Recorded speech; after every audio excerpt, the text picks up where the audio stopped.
ہر روزانہ ایک بہترین حدیث یا اسلامی واقعہ سننے کے لیے اس چینل کو سبسکرائب کر دیں۔ بات کو سن کر لائک شیئر ضرور کیا کریں تاکہ ثواب میں آپ کا حصہ بھی شامل ہو۔ السلام علیکم ورحمۃ اللہ وبرکاتہ۔ بسم اللہ الرحمن الرحیم۔ اللہ تعالی جل جلالہ کی قدرت کا مظاہرہ ہر جگہ پر نظر آتا ہے، خاص طور پر جب ہمیں وہ مشکل حالات سے نکال کر عروج کی طرف لے کر جاتے ہیں۔ ایسے وقت میں ہمیں کچھ خاص نشانیاں نظر آنے لگتی ہیں۔ جب اللہ تعالی جل جلالہ ہمیں مشکلات سے نکالتے ہیں تو پھر ہمیں صبر کا پھل ضرور ملتا ہے، اور پھر یہ صبر ہمیں مضبوط بنا دیتا ہے اور ہمارے ایمان کو مزید پختہ کر دیتا ہے۔ رب تعالی جل جلالہ سے جڑنے کے سفر میں پل پل کی آزمائشیں ہیں، پل پل کی رکاوٹیں ہیں۔ اگر اس دنیا میں جینا اتنا آسان ہوتا تو پھر خود حق تعالی جل جلالہ اس کو آزمائشوں کی جگہ کیوں کہتے؟ زندگی تو نام ہی آزمائشوں اور مشکلات کا ہے۔ رب تعالی جل جلالہ کو نیک لوگوں کی کوئی طلب نہیں ہے، اس نے تو بس یہ جہاں ہم جیسے گناہگاروں کے لیے بنایا ہے تاکہ ہم جب ٹوٹے اور بکھرے ہوئے رب العزت کی بارگاہ کے اندر حاضر ہوں تو پھر وہ اپنی شفقت بری رحمت سے ہمیں ڈھانپ لے۔ یاد رکھو، آزمائشیں وقتی ہوتی ہیں۔ جتنی جلدی آزمائش سے مایوس ہونے کی بجائے رب تعالی جل جلالہ سے لو لگا لینا، اتنی ہی جلدی آزمائش سے دستبردار بھی ہو جاؤ گے۔ ایک بات ہمیشہ یاد رکھو، ہزاروں مسائل کا ایک ہی حل ہے اور وہ توکل ہے، اور جس جگہ پر توکل ہو وہاں پر شکوے اور شکایتیں نہیں ہوا کرتے، اور جہاں پر توکل ہو وہاں پر دل کبھی بے سکون نہیں ہوتا۔ اگر پھر بھی لگتا ہے کہ ہمت باقی نہیں ہے اب، تو جان لو کہ اب آزمائش کا وقت ختم ہونے والا ہے۔ اللہ تعالی جل جلالہ قرآن حکیم کے اندر ارشاد فرماتے ہیں کہ میں کسی کی جان کو اس کی طاقت سے زیادہ نہیں آزماتا، تو کس طرح ممکن ہے کہ تمہاری آزمائش ختم نہیں ہو سکتی؟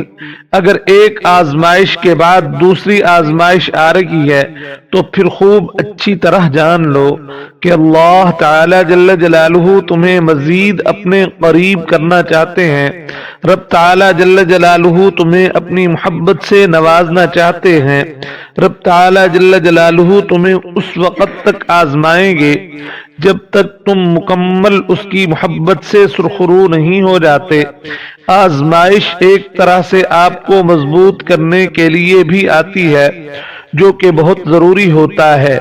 اللہ تعالی جل جلالہ جانتے ہیں کہ آپ بہت کمزور ہو، اس لیے انہی چیزوں کے ذریعے آپ کو آزماتے ہیں جو چیزیں آپ کی من پسند ہوتی ہیں، اور اچھی طرح یقین کر لو کہ اسی آزمائش سے آپ اتنے زیادہ مضبوط ہو جاتے ہو کہ کوئی آپ کو کچھ بھی بول دے تو آپ کو اس سے کوئی فرق نہیں پڑتا، آپ خود بھی مضبوط ہو جاتے ہو، اور اللہ تعالی جل جلالہ سے آپ کا رشتہ بھی مزید مضبوط ہو جاتا ہے۔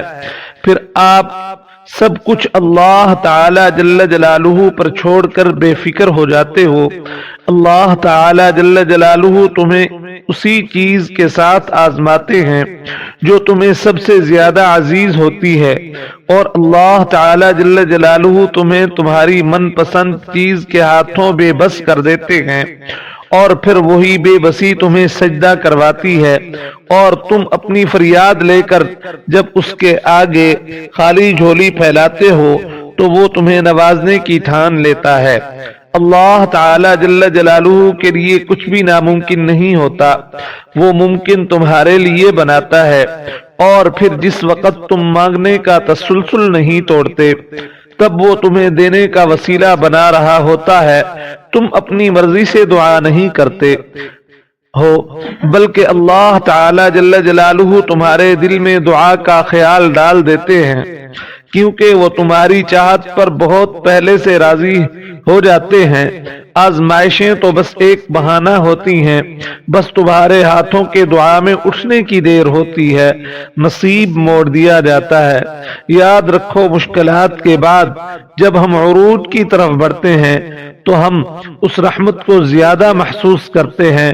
آزمائش تب شروع ہوتی ہے جب کوئی چیز جان سے زیادہ پیاری ہو جاتی ہے، جب اس چیز سے خود سے بھی زیادہ محبت ہو جاتی ہے، پھر اللہ تعالی جل جلالہ اس محبت کا امتحان لیتے ہیں۔ آخر تم اس چیز کے لیے کتنا صبر کر پاتے ہو، کسی جنون کی حد تک پہنچ جاتے ہو، اور سب سے بڑھ کر یہ کہ تم اللہ تعالی جل جلالہ کی رضا میں راضی ہو پاتے ہو۔ اللہ تعالی جل جلالہ کو تمہاری عبادتوں کی ضرورت نہیں ہے، اس کی عبادت کے لیے سارا جہاں موجود ہے، وہ تو بس تم سے محبت چاہتا ہے۔ بتاؤ پھر جس محبت کا وہ حقدار ہے تم اسے دے پاؤ گے؟ آزمائشیں تو مختصر سی ہوتی ہیں، پھر وہ ہر چیز دگنی کر کے واپس کر دیتا ہے، مگر تم یہ بات سمجھنے میں بہت دیر لگا دیتے ہو، تبھی تم اکثر بے سکون رہتے ہو۔ امتحان تو تبھی ختم ہوتا ہے جب تم آگے بڑھنا سیکھ پاتے ہو۔ صبر شروع میں بہت مشکل لگتا ہے، کیونکہ ہم ان چیزوں سے آزمائے جانے کے عادی نہیں ہوتے جن سے ہمیں بے پناہ محبت ہوتی ہے۔ تب ایسا لگتا ہے جیسے دعائیں بھی بے بس ہو گئی، لیکن پھر جیسے جیسے وقت گزرتا ہے ویسے ویسے چیزیں بدلنے لگتی ہیں، پھر آہستہ آہستہ مخالف حالات بھی ہمارے حق میں بولنے لگتے ہیں اور دعائیں بھی ایک دم قبول ہونے لگ جاتی ہیں۔ تب سمجھ آتی ہے کہ صبر تو بس اس راستے کا ایک حصہ تھا جو ہم نے ہماری پسندیدہ منزل تک واپس لے کر آتا ہے۔